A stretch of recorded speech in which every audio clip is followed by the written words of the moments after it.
आप सभी का हमारे YouTube चैनल पर स्वागत है। आज हम आपको मलेरिया की बीमारी के बारे में बताने जा रहे हैं। बारिश का सीज़न शुरू हो गया है, इसी के साथ ही यह बीमारी भी अपने पैर पसारने लगी है। इस बीमारी से कैसे अपने परिवार की रक्षा कर सकते हैं, इसके लिए वीडियो को अंत तक देखें, बहुत ही उपयोगी जानकारी है। तो शुरू करते हैं। मलेरिया एक संक्रामक रोग है जो प्लाज्मोडियम नामक परजीवी, जिसको पैरासाइट कहते हैं, सूक्ष्मजीवी द्वारा फैलता है। यह मादा एनोफिलीज मच्छर द्वारा फैलता है। मलेरिया 4 प्रकार का होता है, जिसमें Plasmodium vivax, Plasmodium falciparum, Plasmodium Oval और प्लाज्मोडियम मलेरी। भारत में 2 ही प्रकार का मलेरिया पाया जाता है। पहला प्लाज्मोडियम वाइवैक्स और दूसरा है प्लाज्मोडियम फाल्सीफेरम। प्लाज्मोडियम वाइवैक्स अधिक खतरनाक नहीं होता, किंतु प्लाज्मोडियम फैल्सीफेरम रोगी के मस्तिष्क, यकृत, लीवर और फेफड़ों को क्षति पहुंचा सकता है। मलेरिया कैसे फैलता है? जब मच्छर किसी संक्रमित व्यक्ति को काटता है तो परजीवी मच्छर के पेट में चले जाते हैं। परजीवी पेट में बढ़ते रहते हैं और वहां से उसके मुंह में निवास करते हैं। फिर जब यह मच्छर किसी अन्य व्यक्ति को काटता है तो उसकी लार के द्वारा परजीवी व्यक्ति के रक्त में प्रवेश कर लेते हैं और वह संक्रमित हो जाता है। अब कैसे पता लगेगा कि व्यक्ति को मलेरिया बुखार है? तो इसके संकेत और लक्षणों की अगर बात करें तो रोगी को बहुत कपकपी आती है, बुखार होता है और उसके बाद पसीना आता है।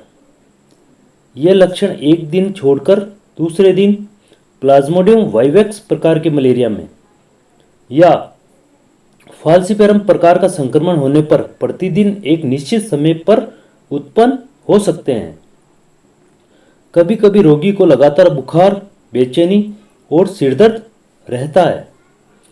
5 वर्ष से कम आयु के बच्चों, गर्भवती महिलाओं या पहले से बीमार लोगों को मलेरिया बार बार हो सकता है और उन्हें अधिक उग्र रूप से प्रभावित करता है। प्लाज्मोडियम फाल्सीफेरम मलेरिया मस्तिष्क को प्रभावित कर सकता है, जिससे चेतना मंद हो सकती है, दौरे पड़ सकते हैं या पक्षाघात, लकवा हो सकता है और रोगी की मृत्यु भी हो सकती है। मलेरिया से अधिक जोखिम किसे होता है?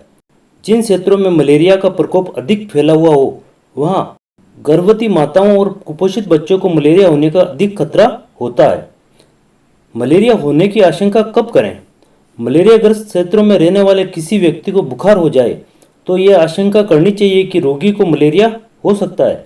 यदि बुखार के साथ कपकपी आए, ठंड चढ़े और सिरदर्द हो तो मलेरिया होने की अधिक संभावना होती है। अब मलेरिया की जांच कैसे करें? मलेरिया की पुष्टि करने के 2 तरीके हैं। पहला है rapid diagnostic test kit, RDT। इसका प्रयोग करके रोगी के रक्त में मलेरिया की जांच की जा सकती है।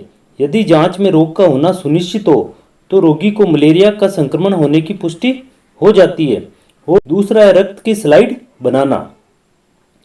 परजीवी को रक्त के स्मीयर में देखा जा सकता है। कभी कभी रक्त के स्मीयर में परजीवी दिखाई नहीं देते और दोबारा स्मीयर बनाने की आवश्यकता होती है। RDT जांच और रक्त की जांच इलाज शुरू करने से पहले की जाती है। मलेरिया का उपचार। मलेरिया के उपचार की अगर बात करें तो बुखार होने पर पैरासीटामोल दें। आवश्यक हो तो बुखार उतारने के लिए गर्म पानी से स्पंज करें। यदि RDT जांच में मलेरिया की पुष्टि हो तो चिकित्सक के परामर्श के अनुसार क्लोरोक्विन या ACT दें। औषधि की मात्रा आयु वर्ग पर निर्भर करती है। यदि जांच की सुविधा उपलब्ध न हो या कराना संभव न हो तो क्लोरोक्विन का कोर्स दिया जा सकता है। अभी भी अनेक क्षेत्रों में इसकी आवश्यकता पड़ती है। यदि उपचार करने पर भी 2 या 3 दिन में बुखार कम न हो या 1 सप्ताह के बाद भी रहे तो चिकित्सा केंद्र भेजना अनिवार्य होता है। यदि दवाओं का कोई प्रभाव न हो रहा हो, बुखार कम न हो या रोगी प्रलाप करने लगे तो ANM या चिकित्सक को दिखाना जरूरी होगा। मलेरिया से अगर बचाव की बात करें तो मच्छर गर्म और नमी वाले वातावरण में पनपते हैं। मच्छर कई प्रकार के होते हैं, किंतु कुछ एक प्रकार के मच्छर ही रोग फैलाते हैं। मलेरिया फैलाने वाले मच्छर का नाम मादा एनोफ्लिस है और ये केवल रात के समय ही काटता है। इसलिए मच्छरों से बचाव के लिए मच्छरदानी का प्रयोग करना चाहिए। मलेरिया फैलाने वाले मच्छर साफ पानी में पनपते हैं, इसलिए बरसात के मौसम में जिन स्थानों पर पानी जमा हो जाता है वहाँ मच्छर बड़ी संख्या में अंडे देने लगते हैं। मलेरिया नियंत्रण करने के उपाय।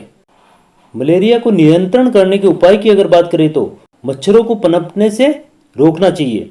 उन स्थानों पर कीटनाशकों का छिड़काव करें जहां घरों में घुसने से पहले मच्छर बैठे रहते हैं। पानी से भरे गड्ढों को सुखा दें, पानी इकट्ठा नहीं होने दें। छोटे गड्ढों में पानी की सतह पर 1 चम्मच जला हुआ तेल डाल दें, इससे मच्छर के लार्वा मर जाएंगे। तालाबों और कुओं में गंबूजिया मछलियां डालें और उनके प्रजनन को बढ़ावा दें। यह मछलियां मच्छर के लार्वा को खा जाती है। यदि तालाब में घास फूस न उगी हो और तालाब के किनारे खड्डे और ऊंचे हो तो मच्छर के लार्वा को सांस लेने में कठिनाई होती है।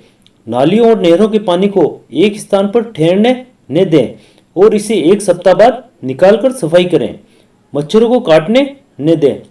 पूरे शरीर को ढकने वाले वस्त्र पहनें, जैसे पूरी बाहों की कमीज। कीटनाशकों से उपचारित मच्छरदानी लगाकर सोएं ताकि संक्रमित मच्छर सोते हुए व्यक्ति को न काट पाएं। ऐसा करने से मच्छरदानी के संपर्क में आने वाले मच्छर मर जाते हैं। मच्छरों को दूर रखने वाले उपायों का प्रयोग करें, जैसे मच्छरों को दूर भगाने के लिए नीम की पत्तियां जलाएं। मलेरिया बुखार में अगर दवाओं की बात की जाए तो आयु के अनुसार मलेरिया की गोलियां दी जाती है। इसमें क्लोरोक्विन की गोली जो कि 150 मिलीग्राम की आती है, उसकी डोज 3 दिन की होती है। इसमें अगर 1 साल से छोटे बच्चे हैं तो उन्हें क्लोरोक्विन की गोली पहले दिन आधी, दूसरे दिन आधी और तीसरे दिन 1/4 गोली देंगे। इसके साथ ही अगर 1 से 4 वर्ष के बच्चे हैं तो पहले दिन 1 गोली, दूसरे दिन 1 गोली और तीसरे दिन आधी गोली देंगे। और अगर 5 से 8 साल के बच्चे हैं तो पहले दिन 2 गोली, दूसरे दिन 2 गोली और तीसरे दिन 1 गोली देंगे। 9 से लेके 14 साल के अगर बच्चे हैं तो पहले दिन 3 गोली, दूसरे दिन 3 गोली और तीसरे दिन 1.5 गोली दी जाएगी।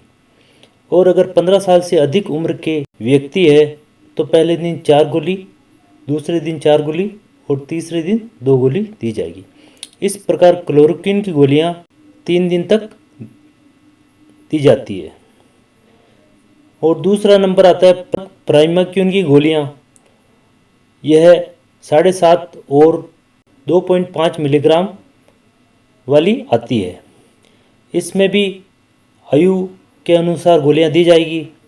इसमें जो प्लाज्मोडियम फाल्सिफेरम अगर मलेरिया है तो उसमें दवा की खुराक 3 दिन की होती है।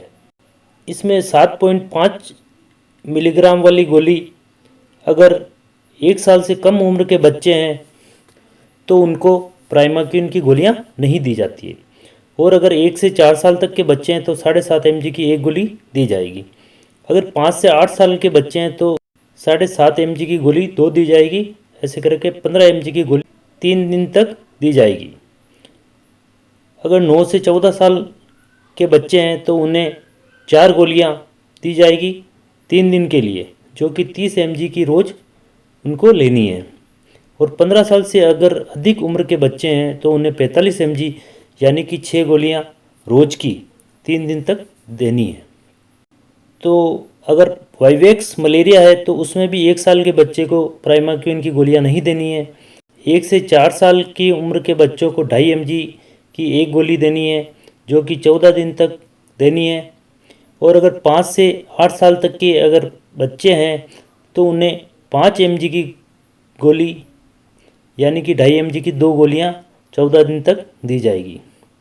और अगर 9 से 14 साल तक के बच्चे हैं तो उन्हें 4 गोली रोज़ 14 दिन तक यानी कि 10 मिलीग्राम प्राइमाक्विन की गोली देनी है। और अगर 15 साल से अधिक उम्र के बच्चे हैं तो उन्हें 6 गोली रोज़ 14 दिन तक यानी कि 15 mg प्रतिदिन प्राइमेक्विन की गोलियां देनी है। इस प्रकार ये गोलियां 14 दिन चलेगी। 1 वर्ष से कम आयु के बच्चों और गर्भवती महिलाओं को प्राइमेक्विन नहीं देनी चाहिए। इसके साथ ही आर्सुनेट 50 मिलीग्राम की गोलियां प्लस सल्फाडॉक्सिन पायरिमिथामाइन 525 मिलीग्राम की गोलियां, जो कि एससीटी का किट आता है, वो भी उम्र के हिसाब से आता है। वो आपको किट मरीजों को उम्र के हिसाब से देना है। इसमें ब्लिस्टर पैक बना हुआ आता है, जिसको कि प्रतिदिन की गोली की खुराक फिक्स होती है, उसी हिसाब से उसको दिया जाता है।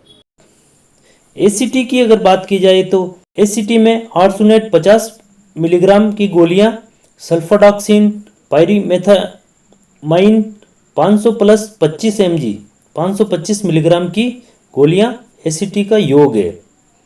इसमें 1 वर्ष से कम आयु के बच्चे को एएस आधी गोली, एसपी 1/4 पहले दिन, दूसरे दिन आधी गोली एएस की और तीसरे दिन एएस आधी गोली।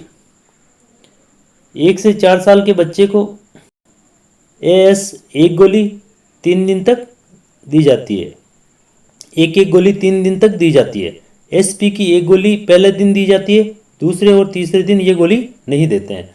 5 से 8 वर्ष के बच्चे को एएस की गोली 2 गोलियां 3 दिन तक दी जाती है। एसपी की गोली पहले दिन 1.5 दी जाती है और दूसरे और तीसरे दिन नहीं दी जाती। 9 से 14 साल के बच्चे को एएस की गोलियां 3 दिन तक दी जाती है, जबकि एसपी की गोलियां पहले दिन 2 दी जाती है, दूसरे और तीसरे दिन नहीं दी जाती। 15 साल से अधिक के व्यक्तियों के लिए एएस की गोलियां 4 गोली 3 दिन तक दी जाती है। एसपी की गोलियां 3 गोली 1 दिन के लिए दी जाती है। इस प्रकार एएस की गोलियां 3 दिन चलती है। इस प्रकार आपको ये जानकारी अच्छी लगी हो तो हमारे चैनल को सब्सक्राइब करें, वीडियो को लाइक करें, ज़्यादा से ज़्यादा शेयर करें। हमारे YouTube चैनल पर बने रहने के लिए आप सभी का धन्यवाद।